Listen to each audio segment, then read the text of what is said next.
हम लोग सहमी सी बैठी थी। वो शख्स वापस चला गया।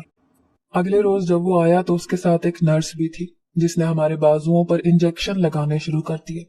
उस इंजेक्शन के लगते ही हमें कुछ गनूदगी सी होने लगी। कुछ ही देर में हम सो चुकी थी, लेकिन जब हमें होश आई तो हमें बहुत भूख लग रही थी। दोपहर के वक्त हमारे सामने तसले में सालन रखा गया और तंदूर की रोटियां रखी गई। हमें इतनी शिद्दत की भूख लगी थी कि न जाने अगर हमें खाना ना मिला तो हम मर जाएंगी। इसलिए हमने जल्दी जल्दी खाना शुरू कर दिया। हमें खाना इस कदर लजीज लग रहा था और भूख इतनी बढ़ती जा रही थी कि नवाले चबा चबा कर हमारे मुंह थक चुके थे, लेकिन भूख नहीं मिट रही थी। हम एक एक लड़की न जाने कितनी रोटियां खा चुकी थी। हमें रोज वो इंजेक्शन लगाया जाने लगा और हम रोज बहुत ज्यादा खुराक खाने लगी। एक और हैरत अंगेज फर्क जो हम सब लड़कियों में नजर आने लगा वो ये था कि बहुत जल्द हमारे वजूद भरने लगे थे।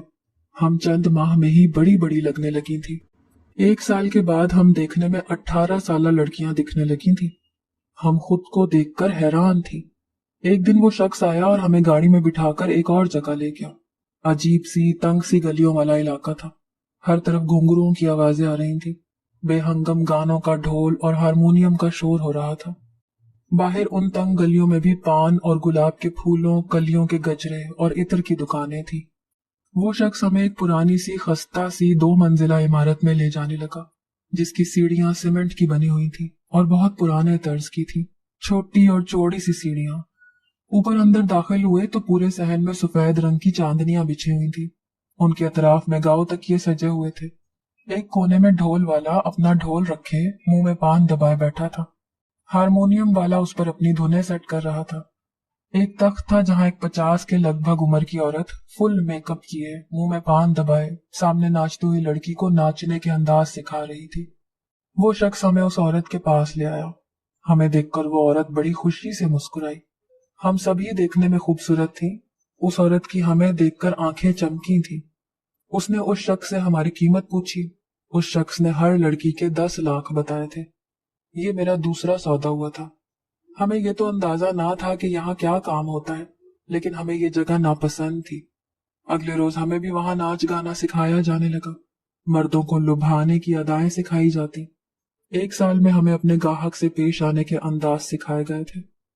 मेरी अस्मत का पहला सौदा जब किया गया मेरी उम्र 13 बरस थी और वो शख्स गहरी सांवली रंगत का 55 साला बुढ़ा था, जिसके चेहरे पर छाई खबासत और आंखों में हवस देखकर मैं उलझन का शिकार हुई थी।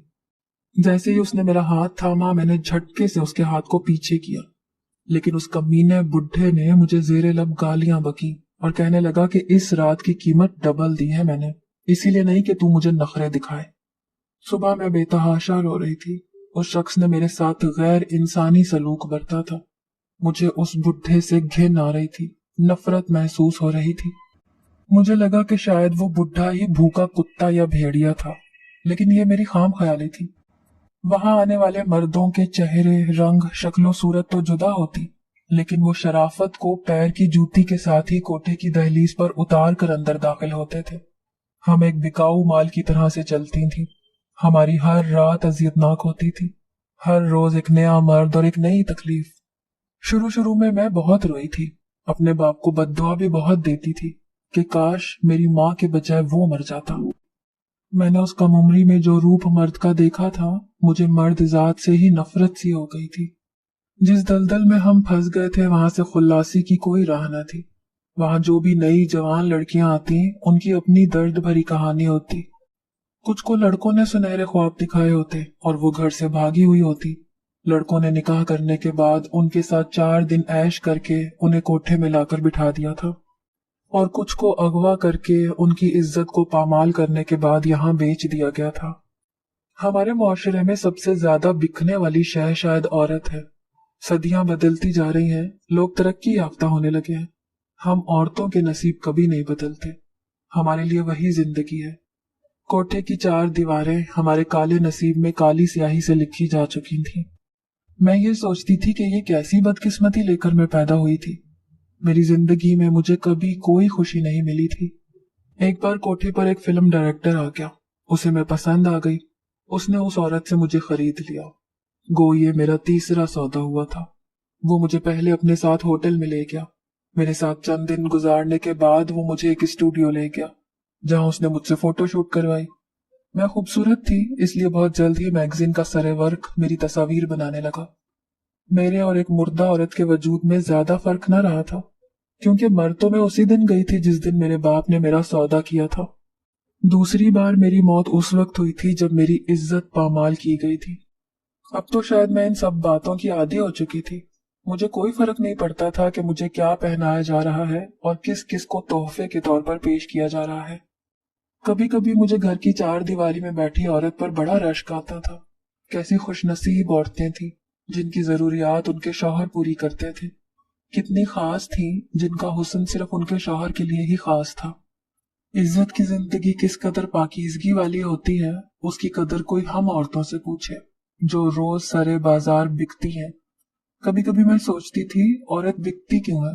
औरत किस वजह से बिकाऊ माल बनी? मर्द की बेराह रवी से, उसकी हवस की वजह से? जब तक मर्दों की नजरें नहीं झुक सकती, तब तक औरत की हीरा मंडी कभी बंद नहीं हो सकती। मुझे रोना आता था उन लड़कियों पर जो इज्जत से घर पर रहती हैं, जिनके बाप उनसे प्यार करते थे, उनकी इज्जत की हिफाजत पर मामूर थे, लेकिन वो किसी आवारा आशिक की 4 दिन की मोहब्बत में गिरफ्तार होकर आज कोठे की जीनत बन चुकी थी। काश वो एक बार झूठे ख्वाब आंखों में सजाने के बजाय ये सोच लेती कि जो शख्स इस काबिल नहीं कि इज्जत से उन्हें उनके घर से ब्याह कर ले जा सके, जो उन्हें रात के अंधेरे में भाग जाने का मशवरा दे, वो कैसे दिन की रोशनी में उन्हें दुनिया के सामने इज्जत देगा? वो तो उनकी जिंदगी में वो तारीकी की कालक मल देगा कि दोबारा उसकी जिंदगी में कभी रोशनी ना होगी। काश के लड़कियां कभी माँ बाप की इज्जत को जमीन पर रौंद कर घर की दहलीज से कदम बाहर ना रखें, और काश कभी किसी का बाप भी मेरे बाप जैसा ना हो। मैं पहले मॉडलिंग की दुनिया की नामवर मॉडल बनी और उसके बाद फिल्म इंडस्ट्री की बेबाक सी हीरोइन। मैंने बहुत कलील अरसे में अपने हुस्न के वो बेबाक जौहर दिखाए कि मैं फिल्म इंडस्ट्री का ताबनाक सितारा बनकर चमकी। आज डायरेक्टर मेरे आगे पीछे घूमते और मैडम मैडम कहते नहीं थकते थे। मेरे पास इतना पैसा था कि संभाले नहीं संभलता था। आज मैं खुद मुख्तार हो चुकी थी। अपनी फिल्म की प्रमोशन के लिए एक बार मैं हॉस्पिटल में चली गई, जहां मैंने लोगों से ये कहा कि मुझे इस फिल्म से जो भी कमाई मिलेगी मैं उसे अस्पताल के मरीजों के इलाज पर लगा दूंगी। ये अल्फाज सिर्फ इसलिए बोले जाते थे कि लोग हमें नेक समझें और हमारी फिल्म ज्यादा से ज्यादा पब्लिक देख सके। मैं मुख्तलिफ मरीजों के साथ अपनी तस्वीर खिंचवा रही थी ताकि वो अखबार के सरे वर्क पर छप सके कि अचानक से मेरी नजर एक कोने में पड़े एक फोल्डिंग बेड पर पड़ी। मैं आंखें झपकना भूल गई थी। फीकी रंगत, आंखों के नीचे गहरे हल्के लागर से वजूद के साथ जो मरीज मुसलसल खांस रहा था, वो मेरा बाप था। मुझे देखकर शायद उसने मुझे पहचाना नहीं था। पहचानता भी कैसे? अपनी उम्र से बहुत बड़ी हो चुकी थी मैं, अपने बाप की बदौलत। जब उसने मुझे 10 साल की उम्र में एक 50 साला शख्स के हाथों बेच दिया था। इस बात को अब 10 साल बीत चुके थे। उन 10 सालों में मैंने जितनी अजियत सही थी, बस अपने बाप के लिए बद्दुआ ही नहीं की थी। उस शख्स की हालत वहां लेटे सब मरीजों से ज्यादा खराब और दर्दनाक थी। मुझे डॉक्टर बताने लगी कि ये शख्स कैंसर की बीमारी में मुब्तला है और हर रोज रो रो कर अपने लिए मौत मांगता है, लेकिन इसे मौत नहीं आती। पिछले 2 साल से ये यहाँ एडमिट है, लेकिन इसकी बीवी कभी इसे पूछने नहीं आई। हर वक्त ये शख्स खुद कलामी करता रहता है। अब भी मेरा बाप यही कह रहा था कि मैं बदबख्त हूँ, मैं मनहूस हूँ, मुझे मेरी बीवी और बेटी की हाय लग गई है, कोई मेरी बेटी को बचा ले।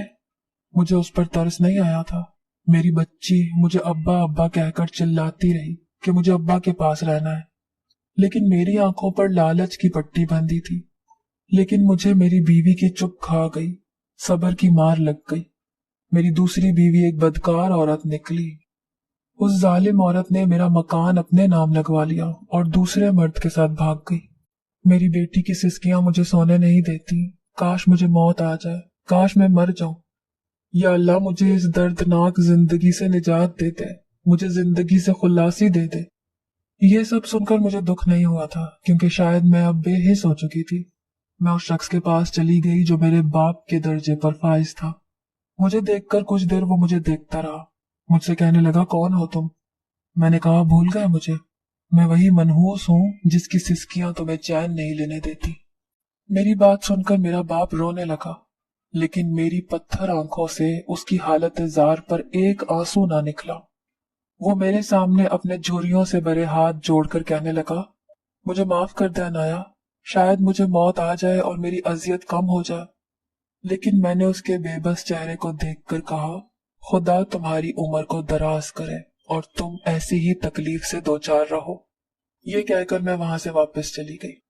وہ میرے پیچھے چلاتا رہا کہ انایا میری بچی، مجھے یہ دعا نہ دے، تیرا باپ بڑی تکلیف میں ہے، مجھے معاف کر دے۔ لیکن اس بار مجھے رحم نہیں آیا تھا، کیونکہ ایک جبر مسلسل میں بھی تو کاٹ رہی تھی اور میری رگوں میں اپنے سخت گیر باپ کا خون دوڑ رہا تھا۔ میں ہاسپٹل سے باہر نکل گئی۔